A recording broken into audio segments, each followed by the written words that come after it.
Boa noite a todos e a todos que nos assistem. É um prazer estar com vocês aqui mais uma vez, voltando à nossa rotina, todas as quartas-feiras, às 20 horas. Estamos aqui com o programa Engenharia Predial, objetivando apresentar aos síndicos, né, e todos os demais profissionais que estão no mercado aí, de engenharia, e também a todos que nos assistem, a correta manutenção da sua edificação, a correção de anomalias, todos aqueles itens necessários para que você tenha uma edificação saudável, né? Como a gente já vem explicando há muito tempo, a edificação ela funciona tal qual o corpo humano, né? Se você der a correta manutenção, se você tiver uma perfeita saúde e se cuidar, ter sempre atendimento médico, tratamentos quando necessário, você vai poder ter uma vida útil, uma vida maior, né? No caso da edificação, a gente considera como vida útil, né? É o tempo onde ela está em condições de habitabilidade, e isso reflete, como já dissemos em programas anteriores, diretamente no valor do imóvel, né? A valorização dele fica sempre em função da sua vida útil, da sua manutenção, né?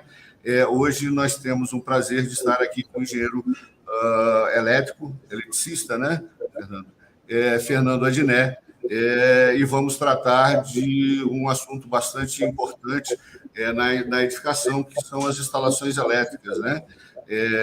Tem situações novas aí, né? Por exemplo, os pontos de energia para carregar carro, né? Para carregar bateria de carro, que estão chegando agora, né?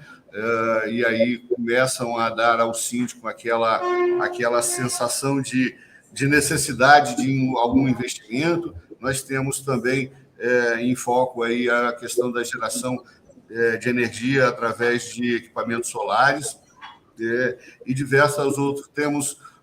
Vamos tratar aqui também desse fato desagradável, né, mas necessário que se comente, onde uma empresa aqui do Espírito Santo foi flagrada executando fios e cabos em desacordo com as normas, né?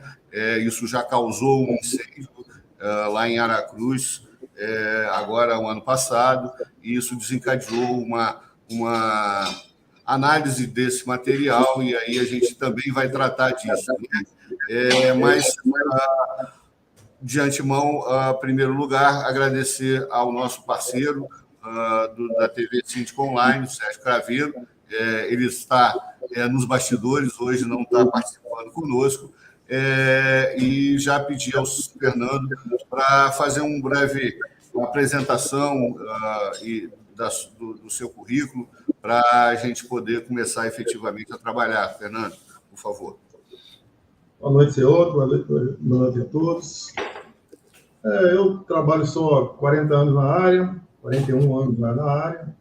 Trabalhei muito na área de execução, e de 2004 para cá estou exclusivamente por conta de projetos elétricos, né, e os demais.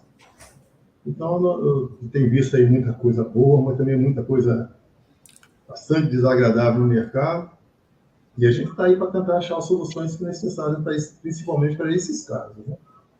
Exatamente. Fernando, o primeiro item que é importante que os que assistem nos entendam é a competência para projetos elétricos, né? Então, o engenheiro elétrico, né, ele tem competência para elaborar e tratar dos projetos elétricos. Gostaria que você...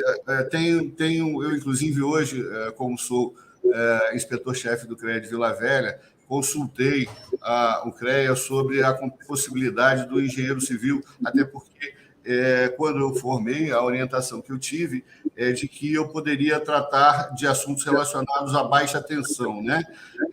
Mas existe ainda, efetivamente não existe na legislação vigente hoje do Conselho alguma definição clara de competências, né? O que sempre eu entendi é que, formados até uma determinada data, né? Me parece que antes do decreto 218, os engenheiros tinham na grade curricular as instalações elétricas, portanto, poderiam fazer trabalhos e projetos relativos àqueles de baixa tensão, né? Média e alta tensão, exclusivo de engenheiros elétricos, né? Mas é importante a gente deixar claro para quem nos assiste como é que é feito o projeto, né? Em que etapa, quem aprova. Você pode nos dar um panorama sobre isso? Sim. Normalmente, os projetos residenciais não têm nenhum tipo de aprovação. Né? Somente a parte de padrão de entrada, é isso? Não, nem padrão de entrada. Nem mais o padrão de entrada. Não. Você tem até uma carga que a gente chama aqui de 75 kW, pode ser residencial, industrial, não há necessidade de aprovação por parte da concessionária.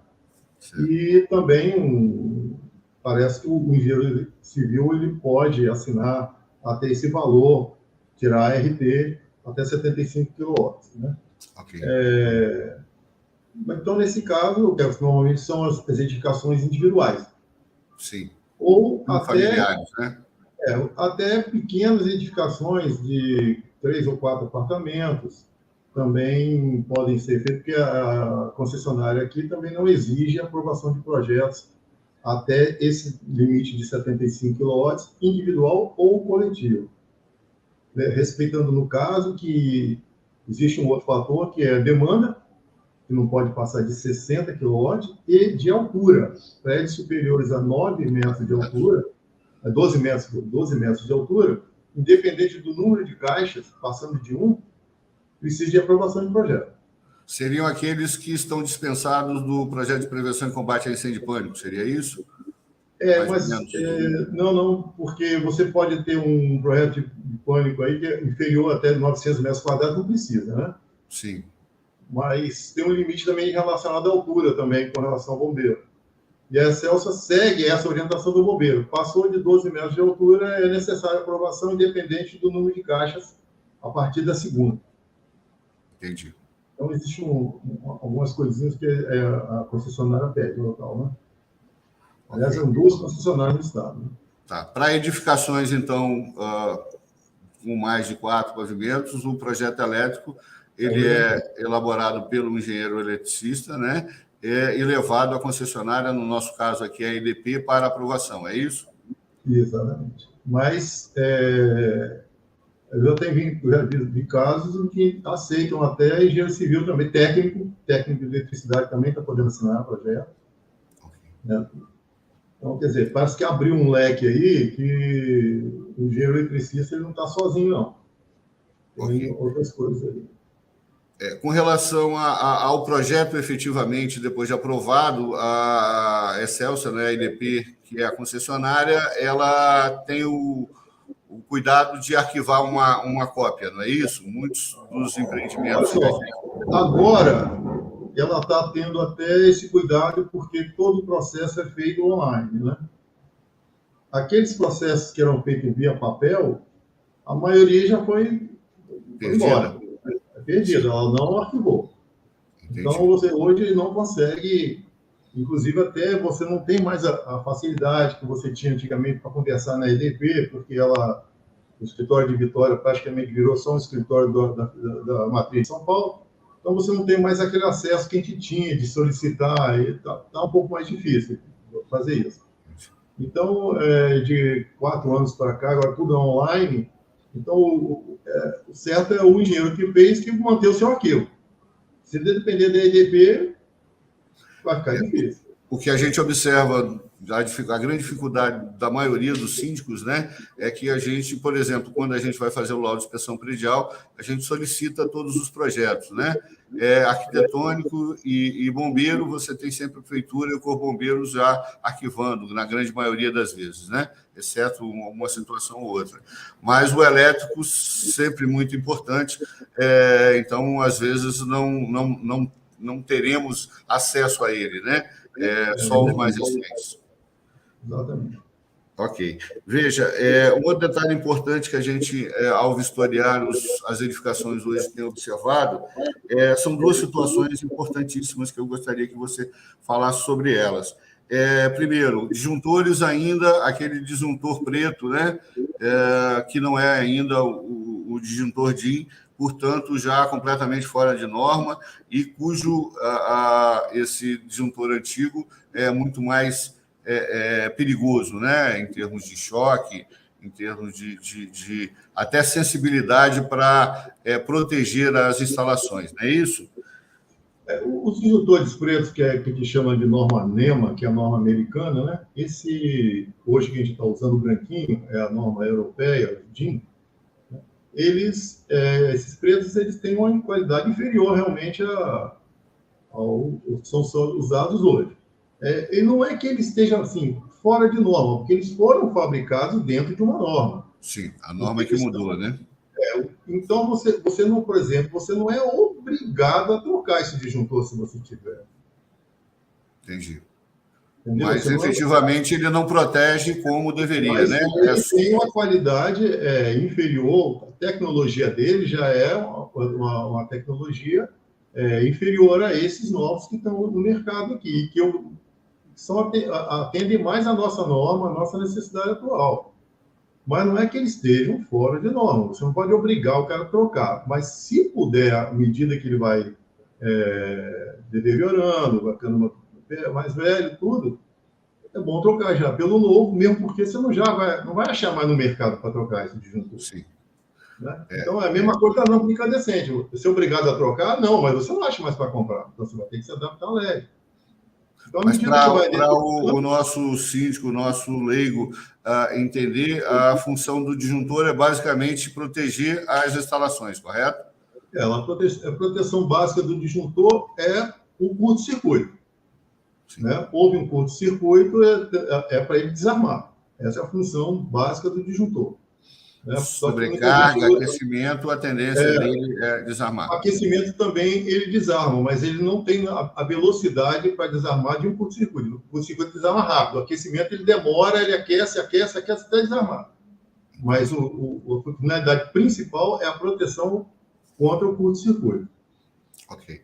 Uma outra situação que a gente observa, não muito raro, é que algumas edificações, os síndicos, né, os próprios funcionários têm acesso às subestações, né? E isso deveria ser proibido, não é isso? A subestação, o que eu insisto com todos, ela deveria, ao final da obra, né, no momento em que você pede a ligação definitiva, quando você tem uma subestação, essa subestação necessariamente deverá ser entregue à concessionária. Ela, inclusive, é a responsável pela manutenção, né?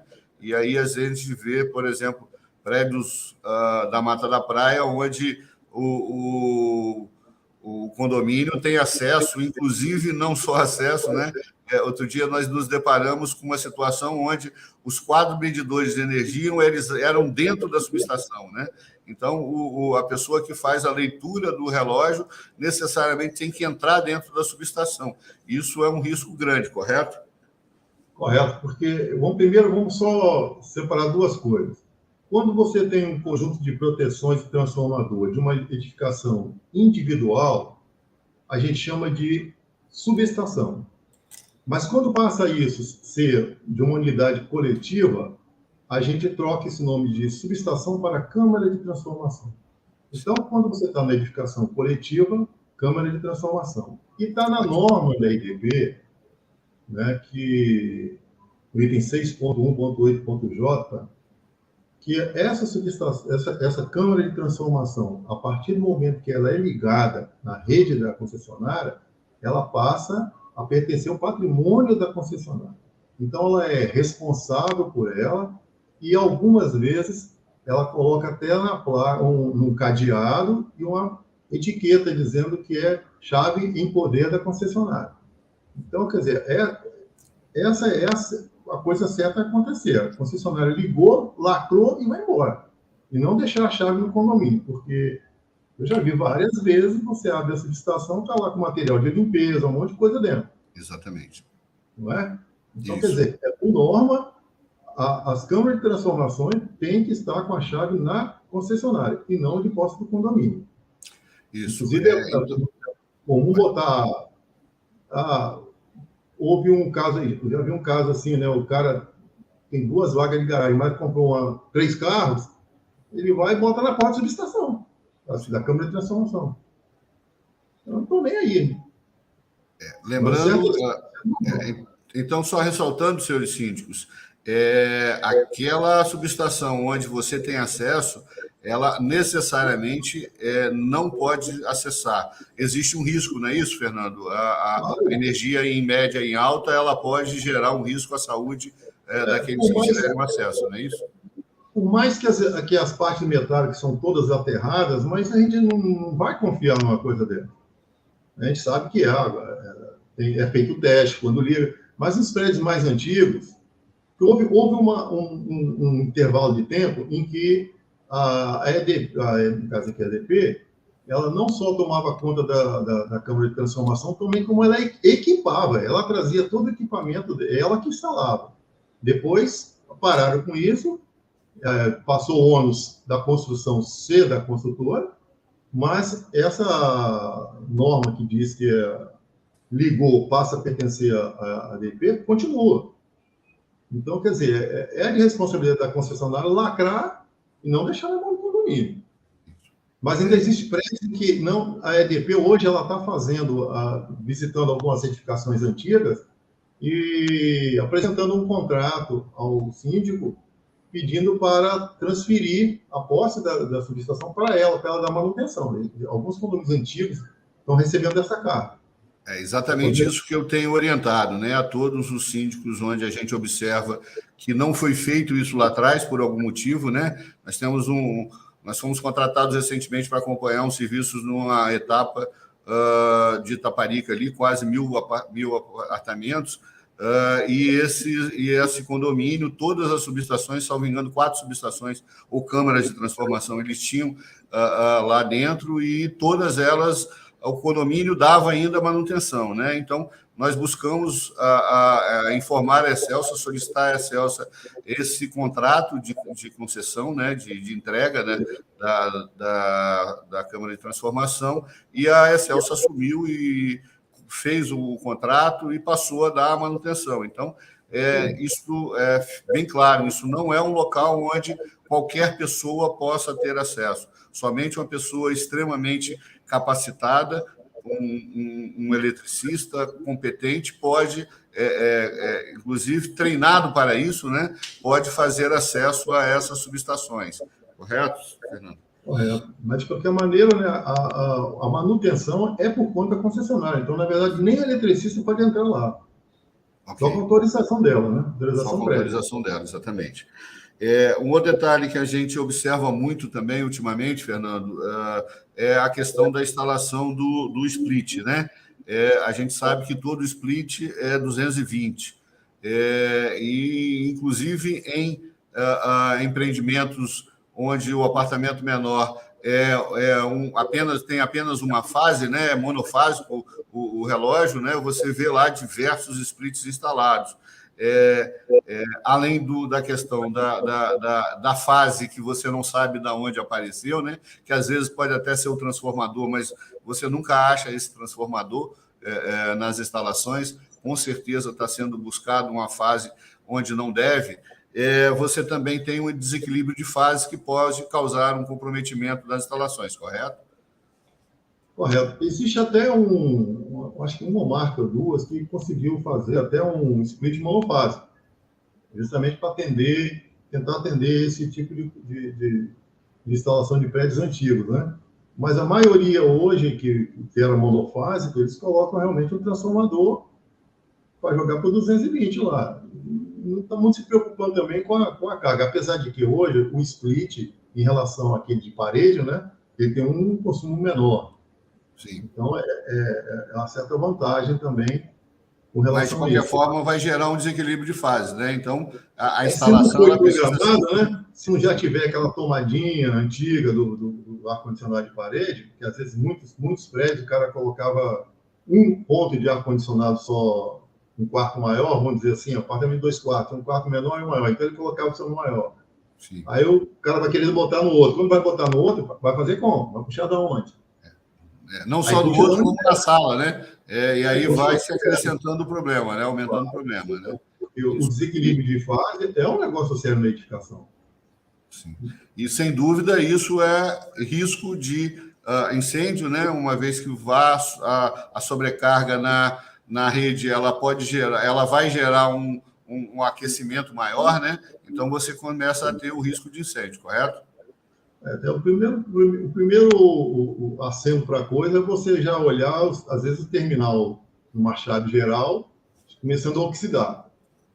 Você está vendo aquele negócio oxidando, já viu que está passando mais carga numa fase que em outra. Então, tem que observar isso aí. Normalmente, a pessoa não vai abrir a chave, porque esses prédios antigos são aquelas chaves blindadas, né? Em que você não vê nada, não tem acesso nenhum.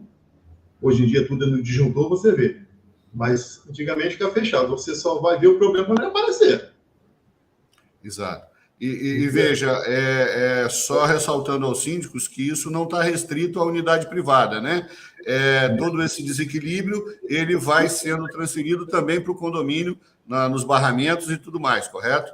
Claro. Vai começando a acumular carne em determinada fase, porque não foi feito um estudo em qual fase que deveria ser lançado aquele ar-condicionado, pegaram qualquer uma. Sim. Se acontecer de uma turma lá começar a sair usando a mesma, né? A mesma fase, vai acontecer isso aí, porque o fusível, ele não queima fácil, não.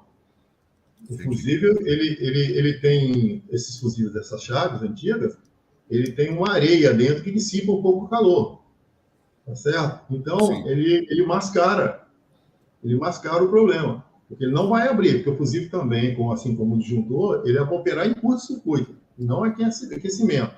O aquecimento ele demora demais. Entendi. Com relação aproveitando aqui a deixa, com relação à questão de aterramento, o que você normalmente orienta nos projetos novos a essa rede de aterramento hoje, em função de novos equipamentos, né, computadores e tudo mais, se liga, ela está um pouco mais correta, né? Mas antigamente você não se preocupava muito com a parte de aterramento, né? Qual é a sua observação sobre isso? Olha só, o aterramento é um negócio que deveria ser levado mais a sério. Normalmente, nos prédios novos, todos, né? Se faz aterramento, mas não se mede. Sim. Então, não se tem uma manutenção, uma verificação periódica, é isso? Não, nem antes de entregar a obra, deveria ser feito uma medição para saber se aquele local onde foi colocada a malha de terra realmente está servindo de aterramento. Exato. Porque, por exemplo, essa área nossa aqui, que é uma área litorânea, esses prédios grandes, hoje estão tudo praticamente em cima de areia. Sim. E areia é um elemento isolante. Então, sim, o cara vai ali, mete a malha de terra ali dentro, e essa malha, de repente, não está valendo nada. Tem lá 10 taxas, 12, 14, mas quando você vai medir, você vê que, pô, não resolveu nada. Tem aterramento, mas não funciona. Essas áreas, inclusive, eu até recomendo, na época que eu instalava SPDs para raios nessa orla, eu colocava hastes de 6 metros de profundidade. Eu procurava alcançar o leito de água. Sim, porque o nível do lençol, abaixo do lençol freático, né? Exatamente. Que, por sorte, também, aonde é areia, normalmente esse lençol é alto, né? Ele vai ficar aí a 1,5 m, 1 metro e meio no máximo, né? Outra coisa que você vê muito é essas edificações que não tem, às vezes, nem tem o estaqueamento, é só mesmo a fundação direta. Eles cavam aquilo ali para fazer a fundação direta e depois aterram com o quê? Entulho, um monte de coisa para poder chegar. Obra, na verdade. Resto de obra. Aí o cara vai fazer a malha e vai montar sua malha, não sabe, está montando em cima de resto de entulho de obra. Exatamente. Então você não aterrou, foi nada. E a consequência disso são danos aos equipamentos, principalmente aqueles eletrônicos, né? Exatamente. Aí você vai querer cobrar uma garantia do equipamento. Primeira coisa que o cara vai falar, quero saber do aterramento. Entendi. Você vai cobrar de um seguro, a seguradora quer saber, me dá um laudo de aterramento. É a primeira coisa. O primeiro fato, quando queima qualquer coisa, bota a culpa no aterramento. Isso sempre é isso. Elevador. Deu problema na placa do elevador, cara, ó, terra. Custa, em média, hoje, R$60 mil. Então, por quê? Devia ser... É uma coisa que devia ter sido... que a própria concessionária, não sei, devia falar assim, na hora que eu vai ligar, eu quero um laudo de aterramento da sua malha de terra. Para me saber se está dentro, está bom, se não está. Mas ninguém pede. Exato. Então, senhores síndicos e administradores de condomínio que nos ouvem, fiquem atentos a essa situação, né? Essas questões de manutenção predial, elas têm muitas nuances, muitos detalhes que são importantíssimos de ser de conhecimento de todos, né? A questão de síndicos, simplesmente por ser síndico, ela hoje não atende mais, né? O Sérgio Craveiro está aí, ele é um especialista em formar síndicos profissionais, né? Busquem uma atualização, busca um conhecimento e, principalmente, contrate profissionais qualificados para poderem assessorar e fazer a correta manutenção, né? Fernando, aproveitando que nós já estamos falando de malha de aterramento, né, que tem tudo a ver, a questão dos para-raios. Dá um panorama para a gente vinha conversando sobre isso, né, antes do programa aqui, mas nós temos a norma antiga que falava num para-raio tipo Franklin, né? Só que a abrangência dele é muito pequena, né? Então, a norma atual ela já substitui o para-raio tipo Franklin por o para-raio de gaiola de Faraday, né? Explica, por favor, às pessoas que nos assistem sobre isso. O para-raio Franklin, na verdade, ele só deve ser utilizado para edificações altas e muito pequenas, estreitas, né, de diâmetro pequeno, como chaminés, postes. Ela não é para ser utilizada em edificações de grande porte, de grande área. O que protege mais, né, nessa área é a gaiola. Tá? É o que manda hoje na norma vigente. É a gaiola de Faraday. Né? Ou, então, você utilizar a parte da estrutura, né? Nos prédios mais novos, em vez de fazer aquelas descidas de barra de alumínio, de cobre, subir dentro da estrutura. É um negócio até mais bonitinho, né? Mas não aparece. Só esclarecendo aos leigos. Você tem duas possibilidades de descer com os aterramentos, correto? Você pode descer na fachada, externamente, como era feito, inclusive, anteriormente, e hoje também o Corpo de Bombeiros aceita que esse aterramento pode ser feito pelo próprio aço da estrutura, não é isso? Isso. Normalmente a gente coloca até uma barra auxiliar dentro, para não usar a própria estrutura, porque você pode ser que numa concretagem aquela estribo quebra, alguma coisa assim, e tira uma conexão antes, né? Pega a conexão. Então a gente passa uma, garante a nova, vamos garantir a nossa parte aqui, e passa dentro dessa estrutura. É o sistema estrutural. Tá? Os prédios novos que deveriam todos ser feitos assim. Isso não é uma coisa nova, não. Isso já é aplicado desde na época da Segunda Guerra Mundial. Os alemães pegavam aqueles bunkers deles lá e já tinha a estrutura do SPDA deles por dentro. Entendi. Custou isso a ser desenvolvido no Brasil só a partir da norma, apesar de que as normas brasileiras são desde 1960 e pouco, mas começaram a aparecer mesmo agora nessa 5419, de 2015, que aboliu, por exemplo, esse uso do Franklin para edificações e passou a utilizar, então, as descidas externas ou o estrutural. E não é necessário mais aquele mastro lá em cima. Aquilo realmente, ele às vezes, utilizado se você ocupar o topo do prédio com antenas, né?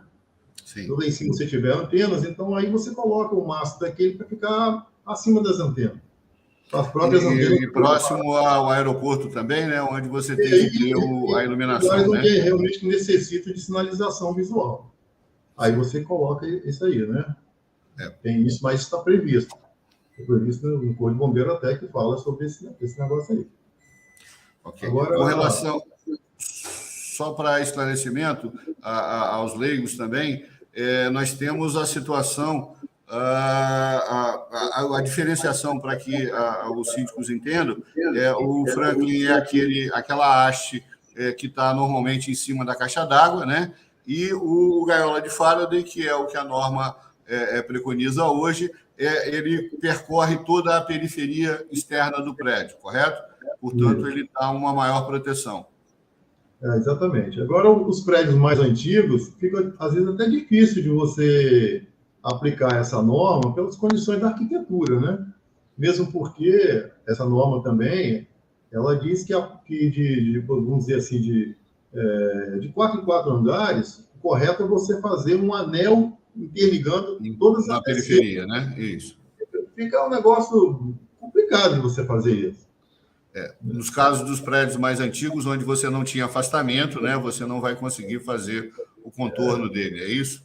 Não, você teria que passar uma barra de alumínio ou um cabo de cobre rodando o perímetro todo na altura de 12 em 12 andares, de 12 em 12 metros, 20 metros. Então, porque é aquela coisa horrorosa em volta do prédio. Então, de qualquer forma, é importante ressaltar, senhores síndicos, que a norma do Corpo do Bombeiro, ela diz que toda edificação ela deve estar atualizada com relação às normas, né? Isto é, melhor explicando, se o seu prédio é um prédio antigo e naquela época da entrega do prédio, né, não estava ainda em vigor a norma de gaiola de Faraday, a partir do momento em que passou a vigorar, necessariamente, né, de acordo com a norma, e a gente sabe que às vezes isso não acontece, né? O bombeiro fiscal lá que vai fazer análise às vezes não pede, mas por efeito de norma, todos deveriam estar adequados, né? Se atualizar com relação a isso, né? Exatamente. Só que aquela tal história, existem edificações realmente que não há a menor possibilidade de atender a norma, não tem jeito. Mas aí é um caso de você conversar. Analisar e buscar alguma medida mitigadora que possa sanar, correto? Tentar chegar o mais próximo do que é possível ser feito. Possível, né? Exatamente. Lembrando também, senhores, a gente começou com essa conversa e voltando aqui a ela. Todo para-raio, todo sistema de para-raio, né, ele acaba com o aterramento, né, como o Fernando explicou. Se você não faz a medição e não tem o correto aterramento dessas hastes que vão ao solo, é praticamente como se não tiver um para-raio, né? Exatamente. E um outro problema que também tem é que, para você efetuar uma medição correta desse solo, os prédios que você tem só tem subsolo, garagem, se não tem uma área permeável, Externa, fica difícil até de medir, porque o equipamento ele necessita de 2 hastes auxiliares cravadas no chão para fazer a medição. Então, tem prédios que você não consegue nem fazer a medição. Entendeu? É difícil você, é o chamado terrômetro. Você não consegue medir. Então, quer dizer, são situações que têm que ser analisadas cada uma de um jeito. Cada caso é o seu caso. Uma coisa que sempre o pessoal costuma falar é o seguinte, olha, se é para fazer um aterramento mal feito, eu prefiro nem colocar o aterramento. Deixa sem, que é mais seguro. Você não está confiando nele, né? Porque se você vai confiar nele e o raio está naquele dia que achar de descer naquele lugar e você não tem como dissipar, ele vai dissipar para onde? Vai dissipar para dentro do prédio, vai ter um retorno. Então, às vezes, é mais seguro você não ter nada do que tão próximo ao feito. Sim. Bom, aproveitando, então, a deixa aí dos aquecimentos, das situações dos cabos e fios, né? Nós tivemos recentemente aqui uma divulgação pela imprensa de uma fábrica, tá na internet, não vejo problema, né? É Luzano o nome da empresa, né? Foi verificado, e essa verificação começou com um incêndio num quadro de energia, salvo engano, na cidade de Aracruz, na data de 11 de agosto, onde, buscado as causas, se verificou uma sobrecarga, um aumento de temperatura nos fios, né? E aí, analisando os fios, se verificou que o fio não tinha a quantidade de cobre necessária para dar atender às normas, né, Fernando? Seria interessante a gente explicar às pessoas que nos ouvem essa diferença aí de um fio para outro, né? Pelo que a gente conversou num cliente outro dia, o que nos parece é que foi utilizado um material qualquer, né? Um alumínio ou outro material qualquer, e apenas dado um banho de cobre, né? No intuito, obviamente, de reduzir o custo, né? É isso? Exatamente. O problema esse problema ocorreu aí em Vitória, infelizmente.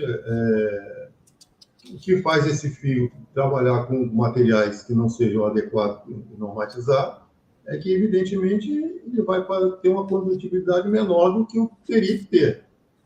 Se ele é usado para circuitos de baixa potência, de iluminação, alguma coisinha, aí isso aí talvez nem seja problema. Mas quando ele é usado para equipamentos mais potentes, fornos elétricos, máquina lavar roupa com aquecedor, chuveiro elétrico, aí a coisa vai mudar, porque a condutibilidade dele é menor do que o estabelecido em projeto, e aí você pode ter realmente danificar a sua instalação elétrica. Com certeza vai acontecer isso. Os fios vão esquentar demais, porque eles não foram realmente feitos com material para aguentar aquela corrente necessária, vão aquecer, vão acabar estragando o isolamento dele, vão entrar em curto, vai fechar curto. Fechando o curto, desarma o disjuntor, você vai ficar ali sem saber o que aconteceu, isso pode estar dentro da tubulação.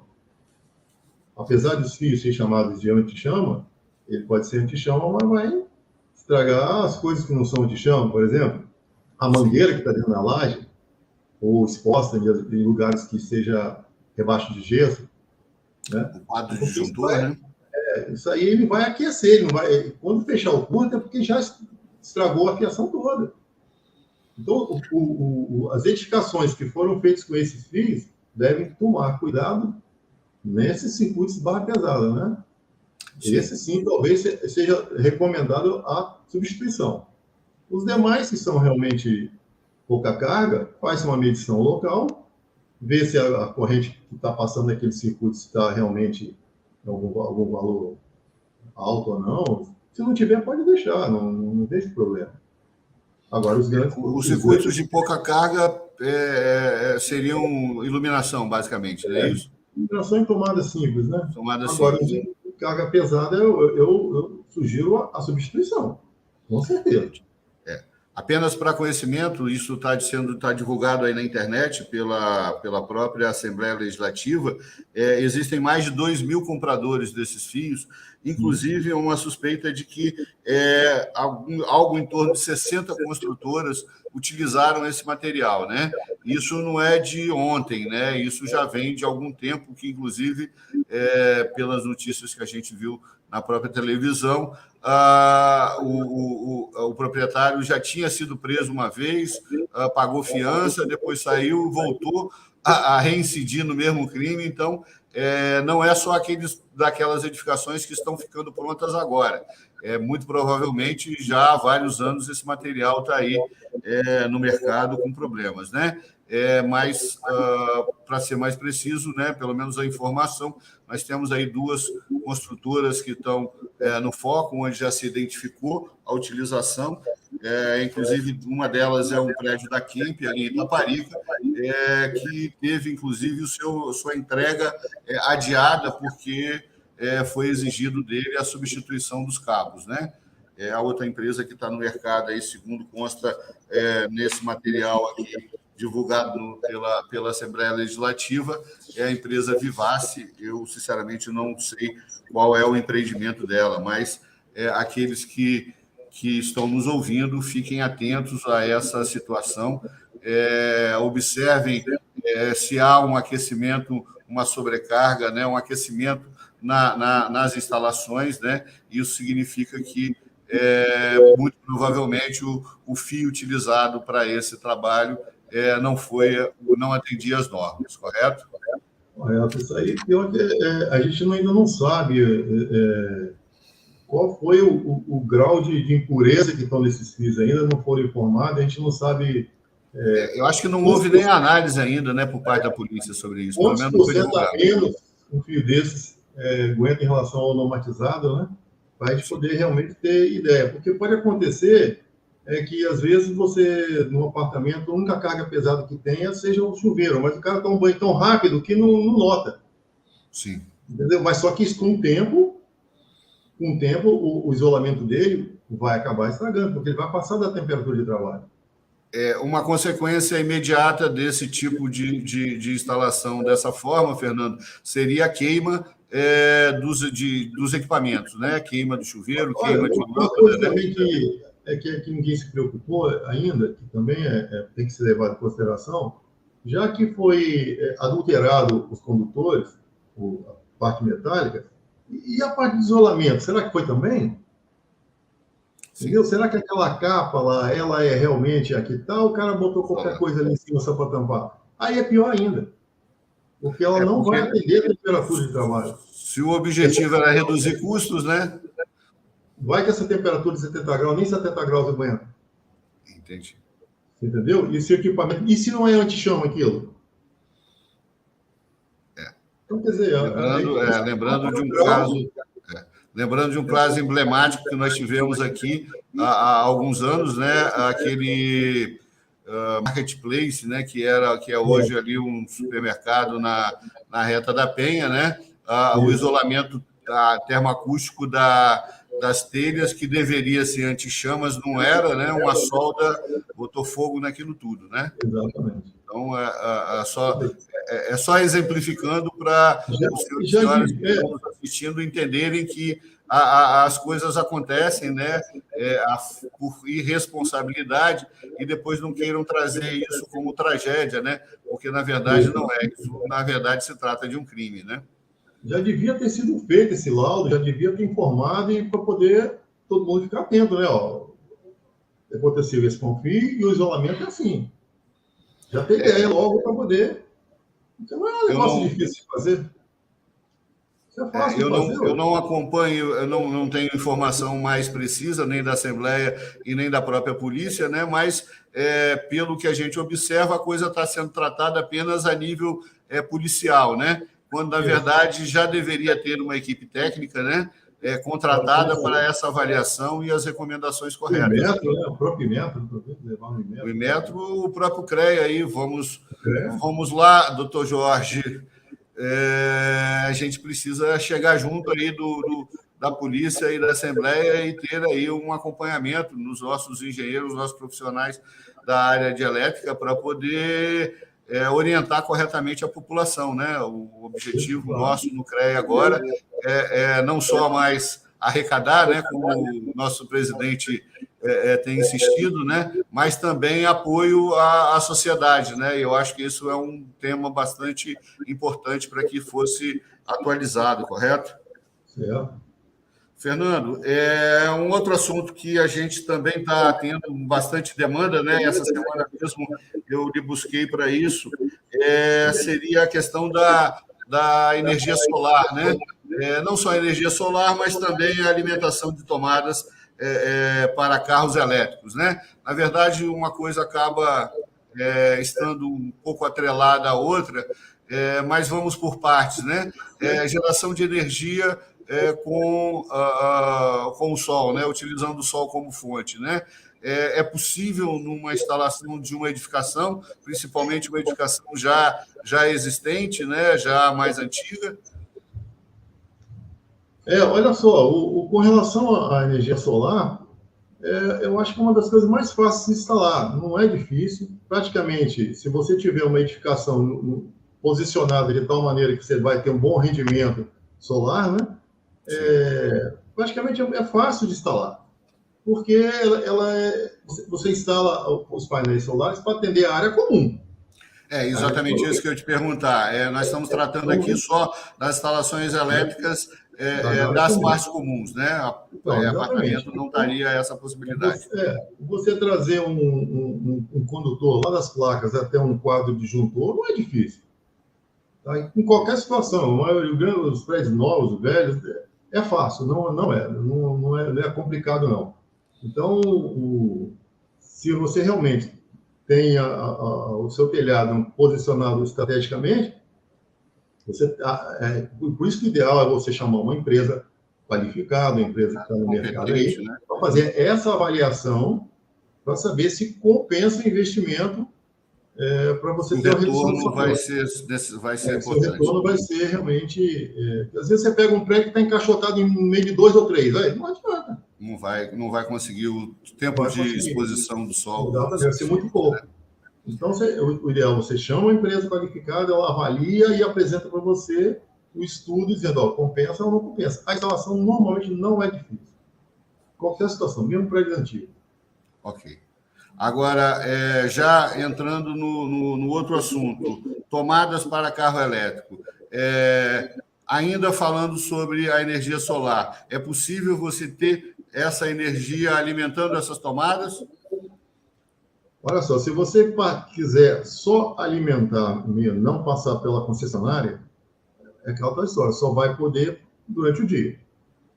Há essa possibilidade? Sim, já existem os carregadores estritamente solares, somente para trabalhar durante o dia. Isso tem.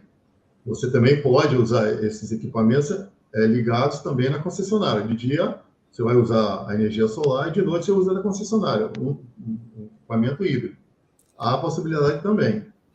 Mas o que a gente vê hoje é que grande maioria dos prédios não foram projetados para o ponto individual. É difícil, muito difícil. Você vê principalmente os apartamentos de área pequena, em que as cargas deles são muito pequenas, ela não permite você ligar um carregador, né, na edificação. Porque os carregadores, eles já começam com 3,7 kW até 22. Então, você tem apartamentos aí que a instalação dele, a carga máxima dele é 8 kW. Então, quer dizer, o menor carregador já é quase 50% do que existe lá hoje. E outra coisa, é muito difícil você instalar um ponto individual para cada unidade, principalmente em prédios que tem um monte de unidade. Então, nesses casos, e mesmo porque também a quantidade de carros existente hoje é muito pequena. Então, sim, o ideal é o quê? Mas é uma tendência que é inevitável, né? Então, os síndicos necessariamente já estão sendo cobrados por essa demanda, correto? Exatamente. Então, o que deve ser feito aí a gente chama das áreas verdes, que é os totens em uma área comum, que o condomínio vai ter que estudar essa área comum, em que aqueles moradores que tiverem o carro elétrico vão abastecer nesse totem e, por meio, evidentemente, de software, vai ter essa conta dele agregada no seu condomínio mensal. Okay. Essa é a maneira que hoje se faz, porque não tem como você atender todo mundo. Então, procura-se essas áreas comuns, ver quantos carros tem na edificação, ver a quantidade de totem que pode ser utilizado, estudar uma área comum, né? E a medição, a tarifa, tem que ser via software, não tem outra maneira. É o que se faz, já está se fazendo em muito lugar. Ok, só esclarecendo a todos, né, e fazendo um passo a passo aqui, como nós falamos no início, toda edificação começa toda a instalação elétrica de uma edificação começa com um projeto, né? Então, essas cargas que estão sendo acrescidas agora, elas não estavam projetadas, necessariamente as instalações não estão adequadas a essa adequação, correto? Então, tudo passa por um novo projeto, ou melhor, um modificativo do projeto elétrico anterior, correto? Exatamente. Eu faço uma adaptação, aumente a carga do condomínio, porque individualmente que é difícil. Tem que ser via condomínio, não tem outro jeito. E os prédios novos, não. Os prédios novos você já pode projetar. Já projetando, né? Projetando, já deixar os pontos já para cada apartamento. Não precisa nem, às vezes, passar a fiação, se cada morador depois passa a sua, mas a infraestrutura é preparada para isso. Sim. E a carga também, a carga elétrica já deixada como previsão. E aí, nesse caso, então, pessoal, só deixando mais claro o que você disse, o proprietário vai poder ter um ponto de energia na sua vaga, né? Hoje, como esses projetos que não foram preparados para isso, o ideal seria você ter vagas exclusivas, pontos de abastecimento, diriam mais ou menos isso, né? Dentro da edificação. Exatamente, seria isso aí. Ok. Entendeu? E esses pontos, também só para esclarecer melhor, esses pontos, a energia que vai ser consumida pelo carro, ela vai ser medida e vai ser lançada pelo condomínio na conta do proprietário, correto? Exatamente. É por isso que tem que ser via software, porque aí ele já faz tudo automático, né? Ok. Bom, senhores, eu acho que, vamos lá.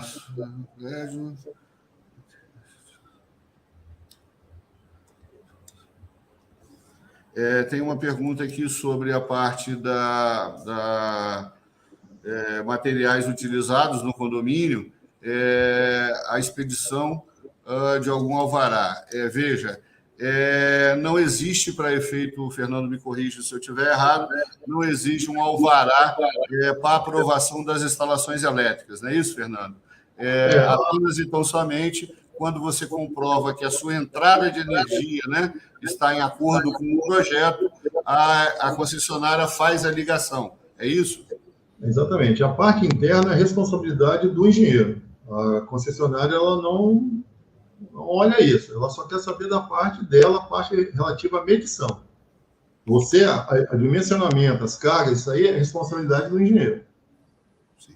Certo? Correto. Então, essa questão de identificação desse material utilizado passa pela responsabilidade, primeiro, da incorporadora que executou, né? Segundo, do proprietário da sua unidade, se ele já recebeu aquela edificação, a responsabilidade, num primeiro momento, é dele de identificar, né? Depois ele pode até buscar a empresa que vendeu, né? A própria incorporadora, mas nesse primeiro momento, se eu entendi bem a pergunta que foi feita, cabe à empresa, se ela não entregou ainda, ou cabe ao proprietário buscar essa avaliação para verificar se o material está em acordo com as normas ou não. É isso, Fernando? Exatamente. Exatamente. A responsabilidade, se você comprou um apartamento, a responsabilidade do equipamento que está tudo ali dentro instalado é de quem construiu. Ok. Certo?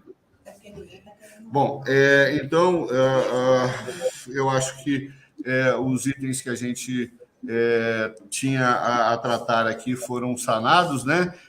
A gente, tanto eu quanto o Fernando, nos colocamos à disposição para maiores esclarecimentos, né?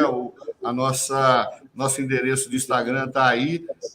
Havendo alguma dúvida que queira nos encaminhar, né? Pode ser para mim, eu encaminho ao Fernando, a gente vai ter o prazer de responder. Queria só deixar Pois não. um lembretezinho aqui, que é uma coisa que hoje estou me perguntando muito com relação ao ar-condicionado normal e o inverter. Sim. Nós estamos comparando, então, o split, o tradicional e o inverter, é isso? Né? Exatamente. Nós vemos aí muitas edificações que foram projetadas somente com 2 aparelhos e o morador chega e quer botar mais um. Sim. Né? Aí ele fala, mas eu vou botar um inverter. Então, a primeira coisa que eu acho que é importante não pode abrir para um, senão tem que abrir para todos. Claro. Então, independente de ser inverter ou não adianta. Eu acho que quando você apresenta aquele caderno de técnico do apartamento, tem que estar bem explícito. São 2, são 2. 2 não são 3. Sim. E outra coisa, com relação a esse equipamento do inverter, há muita pergunta sobre, o pessoal fala, muitos instaladores, que ele não deve ser instalado no litoral. Né? Diz, o litoral não é lugar para se instalar split inverter por causa da oxidação. Tem esse tipo de pergunta que eu vejo muito aí. O que eu tenho que falar sobre isso é o seguinte, os aparelhos boa qualidade não sofrem tanto assim com relação à oxidação. O maior problema do inverter é que, embora ele tenha um consumo menor, é que a sua manutenção tem que ser menos tempo do que o tradicional, porque ele está com placa eletrônica, coisa que o outro não tem. Sim. E mais importante, se você tem um prédio antigo, e você não tem um aterramento, isso aí, então não instale o inverter. Você vai ter problema. Entendi. É somente para prédios com aterramento bom. Ele pode dar esse problema. Entendi. Bom, então, só ressaltando aí, equipamento inverter, equipamentos eletrônicos, de forma geral, computadores e tudo mais, necessitam de um aterramento bem feito, bem manutenido, bem conferido se realmente ele está aterrando, correto, Fernando? Porque o inverter ele tem uma placa eletrônica assim, meio parecida com o de computador. Ele tem um trocador de calor dentro dele. Sim. Então, eu preciso que esteja, por exemplo, onde foi instalada a unidade externa, num lugar ventilado, porque ele precisa trocar calor. Ele precisa estar sempre limpa essa unidade externa, porque a sujeira, se tampar as aletas de ventilação, vai prejudicar a placa de funcionamento. Então, o inverter ele tem uma manutenção mais complicada do que o comum. Em resumo, é um equipamento mais sensível, correto? É mais sensível. Necessita de mais atenção. E mais atenção. Então, e aí, senhores síndicos, a responsabilidade está na mão de vocês. E eu alerto para o fato de que a instalação de splits ou qualquer tipo de equipamento eletrônico, equipamento que tenha consumo alto num apartamento que não foi previsto, necessariamente se tem que cobrar do condômino a ART, a anotação de responsabilidade técnica, isto é, tem que ter um engenheiro responsável por aquela modificação na edificação ou na unidade privada. O síndico negligenciando com relação a isso, se mais tarde a gente tiver problemas, responsabilidade vai ser não só do proprietário, mas também do síndico que permitiu a modificação sem cobrar o devido documento legal, né? Lembrando que todas as modificações que são feitas em unidades privadas, principalmente quando você vai alterar layout, quebrar parede, substituir piso e tudo mais, né? Então, acrescente aí na sua relação de exigências de ART também as instalações elétricas, instalações de split em especial, precisam necessariamente que vocês cobrem do proprietário uma ART, uma anotação de responsabilidade técnica, né? Obviamente, de um engenheiro elétrico, que ele vai ser o responsável pela instalação daquele equipamento. Correto, Fernando? Certo, perfeito. Isso aí. Ok. Bom, então, Fernando, eu peço que você faça as suas considerações finais, se despeça, né, para que a gente possa estar encerrando o nosso programa de hoje.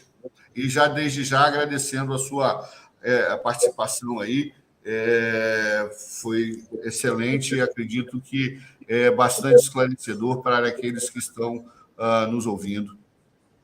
Obrigado pelo convite, estou à disposição qualquer hora que precisar, estamos aí. E é como você acabou de falar, qualquer modificação, tudo que estiver a ser feito, exige a ART, que é uma segurança para você no seu trabalho, tanto em qualquer nível de engenharia elétrica, civil, mecânico, qualquer coisa. A ART é a sua segurança. Ok, muito obrigado. Então, mais uma vez agradecendo a parceria com o Sérgio Craveiro, da TV Síndico Online, né? Lembrando que nós estamos aí no Instagram, esse programa e todos os demais que nós já fizemos estão à disposição para consultas, para poder serem vistos novamente, né?